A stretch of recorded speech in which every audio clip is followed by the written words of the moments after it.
જય ઊંચડિયાનું બધા. એકવાર એક 5 મિત્રો એક ફોર વ્હીલ લઈ અને ફરવા માટે ગયા હતા. તો રસ્તામાં વરસાદ બહુ આવ્યો અને વીજળી બહુ ખૂબ મોટા કડાકા થતા હતા. તો બધા મિત્રો વિચાર્યું કે આમાં એકના કારણે આપણે બધા હેરાન થઈએ છીએ, કોઈ એકનો જીવ લેવા માગતી છે એવું લાગે છે વીજળી કે. તો આપણે એક કામ કરીએ, બધા વારાફરતી સામેનું ઝાડ છે એને અડી આવીએ.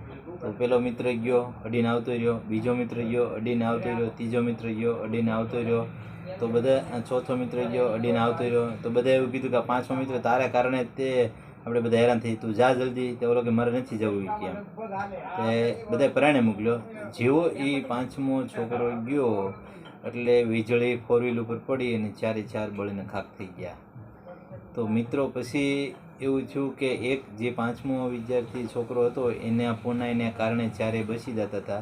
તો મિત્રો આપણે ઘરમાં પણ એવું હોય છે, અમુક વાર 2 ભાઈ હોય છે, એક ભાઈ કામ ન ઓછું કરતા હોય પણ એની પૂનાઈ કામ કરતી હોય છે. અસ્તુ, જય શ્રી રામ.